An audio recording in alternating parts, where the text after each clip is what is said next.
আসসালামু আলাইকুম আরহামতুল্লাহ বরকাতুহু। আমি আমার সূরা ফাতিহার 3টা পাঠ শেষ করেছি। আমি বলেছিলাম কোরআনের প্রতিটি আয়াতের মধ্যে গাণিতিক, বৈজ্ঞানিক এবং প্রযুক্তিগত যে নিদর্শনগুলো আছে সেগুলো নিয়ে আলোচনা করার জন্য। আমি সূরা ফাতিহাতে 7টি আয়াতকেই একসঙ্গে গণিত 1 ঘন্টা আলোচনা করেছি, বিজ্ঞান 1 ঘন্টা আলোচনা করেছি, আর তথ্য প্রযুক্তি বা আধুনিক প্রযুক্তি টেকনোলজি এটা 1 ঘন্টা আলোচনা করেছি। এই সূরাকে আমি এভাবে আলোচনা করতে পারবো না। আমি হয়তো সূরা বাকারাকে 2-3টা আয়াতে একসঙ্গে আমি বিজ্ঞান, গণিত এবং তথ্য প্রযুক্তি নিয়ে আলোচনা করব ইনশাল্লাহ। আমি আজকে সূরা বাকারার সম্পূর্ণ সূরাটা নিয়ে একটা সূচনামূলক ভিডিও বানাচ্ছি, যে কি কি টপিকস সূরা বাকারার মধ্যে আছে সেটা আমরা একটু আলোচনা করব। বিসমিল্লাহির রহমানির রহিম। সূরা আল বাকারা কেবল একটি সূরা নয়, বরং এটা একটি ডিভাইন ডক্ট্রিন বা ঐশ্বরীয় সংবিধান, যা মানবজাতির ব্যক্তিগত, সামাজিক, অর্থনৈতিক এবং বৈজ্ঞানিক জীবনের ব্লুপ্রিন্ট। সূরা বাকারার মধ্যে মহান রব্বুল আলামিন মানব জাতির জন্য অসংখ্য অসংখ্য দিক নির্দেশনা দিয়ে রাখছেন। আমরা তা আগামী ভিডিওতে দেখব ইনশাল্লাহ। তবে আজকের মূল বিষয়সমূহ হলো সূরা আল বাকারার শানে নজুল বা প্রেক্ষাপট, আর 2 নম্বর হলো নাজিল হওয়ার পর্যায়ক্রম ও সময়কাল, 3 নম্বর হলো বিজ্ঞান, গণিত ও প্রযুক্তির দৃষ্টি থেকে সূরা আল বাকারার বিভাজন। আর এই বিজ্ঞান, গণিত ও প্রযুক্তির দৃষ্টিকোণ থেকে এর প্রধান 3টা সেকশন আমি বিভক্ত করেছি। এক হলো গাণিতিক ভারসাম্য ও সেন্ট্রাল থিওরেম, 2 হলো বায়োলজিক্যাল ও সোসিওলজিক্যাল কোডিং, 3 হলো ইকোনমিক ও লিগ্যাল অ্যালগোরিদম। এই কয়েকটা টপিকসে আমি প্রাথমিকভাবে সূরা বাকারাটাকে বিভক্ত করেছি। তা আসুন আমি এই বিষয়গুলো নিয়ে একটু আলোচনা করি। 1 নম্বর, সূরা বাকারা শানে নজুল বা প্রেক্ষাপট। সূরা আল বাকারা একটি মাদানী সূরা। এর শানে নজুলের মূল ভিত্তি হলো উম্মাহর পরিবর্তন। মক্কায় মুসলমানরা ছিল নির্যাতিত সংখ্যালঘু, কিন্তু মদিনায় তারা একটি রাষ্ট্র বা সিস্টেম গঠন করতে যাচ্ছিল। নামকরণ ও মূল ঘটনা। আল বাকারা অর্থ গাভী। বনি ইসরায়েলদের মধ্যে একজন ব্যক্তি খুন হয়েছিল, যার হত্যাকারীকে চেনা যাচ্ছিল না। তখন আল্লাহ একটি গাভী জবাই করে তার মাংসের টুকরো দিয়ে মৃতদেহকে আঘাত করতে বললেন। এটি ছিল একাধারে অলৌকিক ঘটনা এবং তৎকালীন মানুষদের বস্তুবাদী চিন্তাধারায়, যেমন তারা হলো গোবৎস পূজা করত বা বস্তুর অতি ভক্তি করত, এই বিষয়গুলোর মূলে একটা কুঠারাঘাত। সার্বিক প্রেক্ষাপট। এই সূরাটি এমন এক সময় নাজিল হওয়া শুরু হয়। সূরা বাকারা আসলে একটা দীর্ঘ সময় ধরে নাজিল হয়, যেটা আমরা পরেই দেখব। যখন মদিনার ইহুদি পণ্ডিতদের সাথে মুসলমানদের বৌদ্ধিক ও আইনি বিতর্ক শুরু হয়েছে। এটি একদিকে যেমন মুসলমানদের একটি স্বতন্ত্র জাতি হিসেবে পরিচয় করিয়ে দেয়, যেমন কিবলা পরিবর্তন, অন্যদিকে আহলে কিতাবদের বিচ্যুতিগুলি চিহ্নিত করে বিজ্ঞানসম্মত ও যৌক্তিক সমাধান দেয়। আলহামদুলিল্লাহ। 2 নম্বর টপিকসটা ছিল নাজিল হওয়ার পর্যায়ক্রম ও সময়কাল। সূরা আল বাকারা একত্রে নাজিল হয়নি।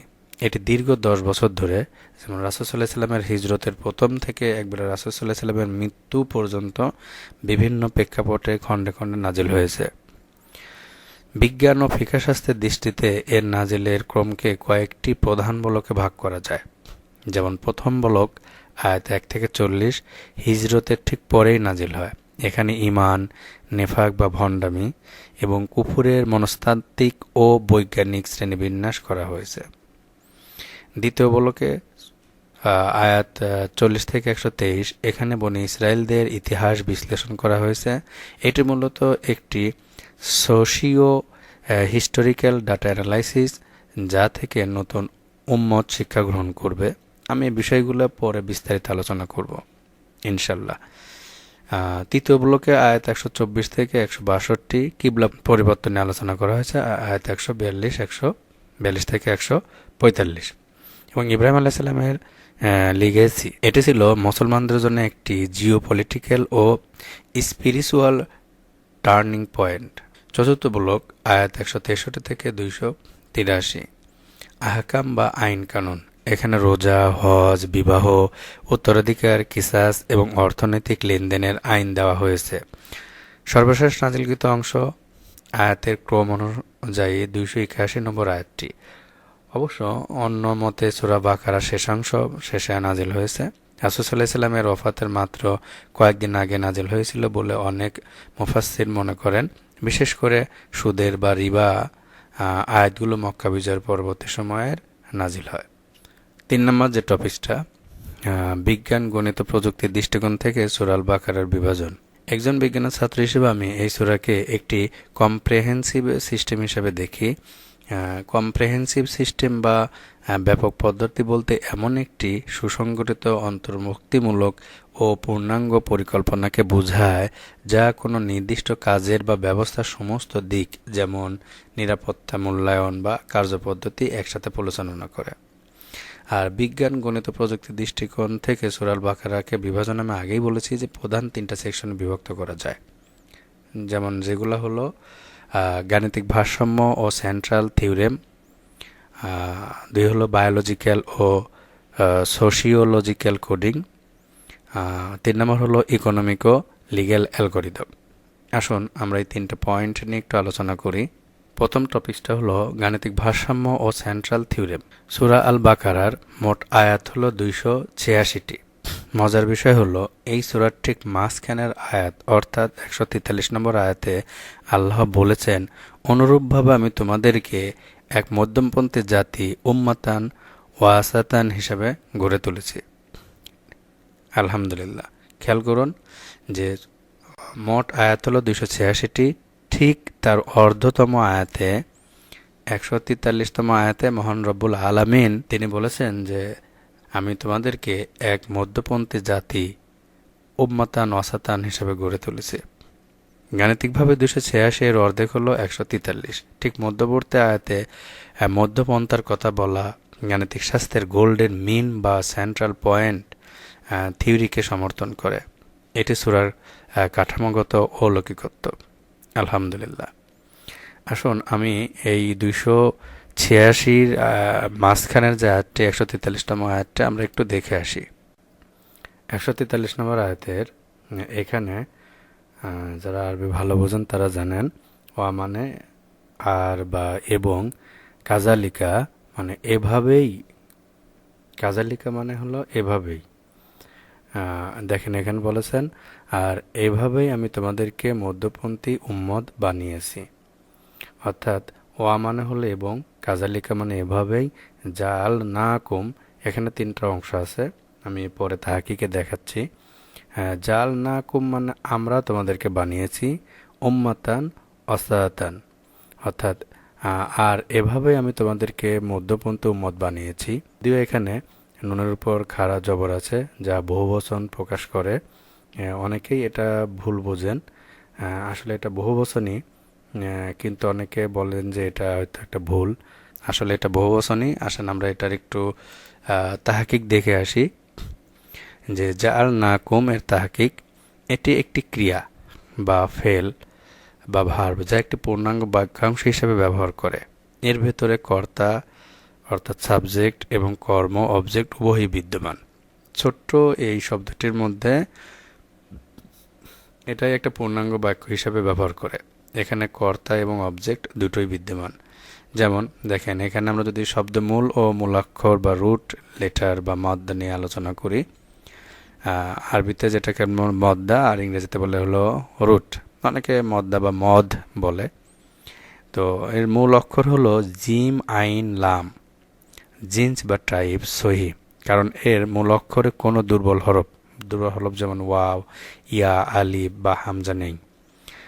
সরফে বিশ্লেষণ, বাব বা ক্যাটাগরি, বাবে ফাতাহা, আর সিগা বা ফর্ম, জুমা মোতাকাল্লিম বা প্রথম পুরুষ বহুবচন, বাহাস বা টেন্স, ইসবাতে ফেলে মাজি মুতলাক মারুফ অর্থাৎ positive past tense active voice. যারা একটু মিজান বোঝেন তারা ভালোই বুঝবেন, আর যারা জেনারেল লাইনের ছাত্র তারা শুধু বাংলাগুলো একটু দেখার চেষ্টা করেন, ইনশাল্লাহ আপনারা বুঝবেন। এর অর্থ হলো আমরা তোমাদেরকে বানিয়েছি বা আমরা তোমাদেরকে নিযুক্ত করেছি। দেখেন আমরা শব্দটি ব্যবহার করা হয়েছে। এজন্য অনেক যারা বেধর্মী বা যারা কোরআন কম বোঝে তারা এখানে ভুল বলে। আসলে এখানে কোনো ভুল নাই। আমরা একটু বিস্তারিত দেখার চেষ্টা করি। ব্যাকরণিক বিশ্লেষণ। এই শব্দটি তিনটা অংশ নিয়ে গঠিত। এক হলো জাল, এটি মূল ক্রিয়া বা ফেল। আর না মানে নুন আলিফ জবর না, এটি সংযুক্ত সর্বনাম বা জমির। এটি এখানে ফাইল বা কর্তা হিসাবে আছে। এখানে না মানে আমরা দ্বারা মহান আল্লাহ তাআলা তার মহত্ব ও সার্বভৌমত্ব বুঝিয়েছেন। অর্থাৎ এই না বহু বচন দিয়ে মহান রব্বুল আলামিন তার মহত্ব সার্বভৌমত্ব দিয়ে আমাদেরকে যে বানিয়েছেন সেই বিষয়টাই বুঝিয়েছেন। আলহামদুলিল্লাহ। আর কুম এটিও একটি সংযুক্ত সর্বনাম। এটি এখানে মাফুল বিহি বা কর্ম বা অবজেক্ট হিসাবে ব্যবহৃত হয়েছে, অর্থাৎ যাকে বানানো হয়েছে। তারা কারা? উম্মতে মোহাম্মদী। অর্থাৎ এখানে নুন আলিফ দ্বারা বহুবচন দ্বারা মহান রব্বুল আলামিন নিজে তার মাহাত্ম্য সার্বভৌমত্বর মাধ্যমে আমাদেরকে বানিয়েছেন। সেই জন্য এখানে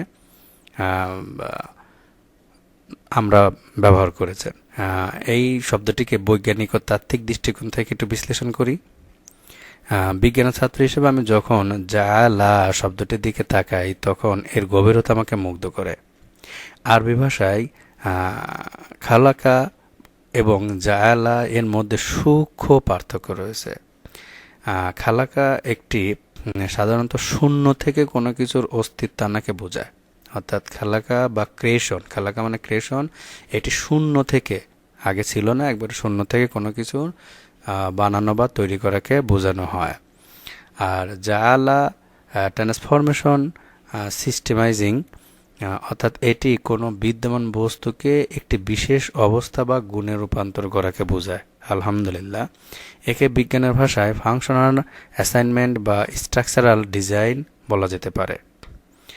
জাআলাকুম বলার মাধ্যমে আল্লাহ বোঝাচ্ছেন তিনি আমাদের কেবল সৃষ্টিই করেননি, বরং আমাদের মধ্যে বিশেষ কিছু গুণাবলী, যেমন হলো বললেন মধ্যম পন্থা বা জাস্টিস, সঠিকভাবে বিচার করতে পারবে এমন এক গুণ ইনজেক্ট করে আমাদের একটি গ্লোবাল লিডারশিপ সিস্টেম বা উম্মাতান অসাতান হিসেবে কনফিগার করেছেন।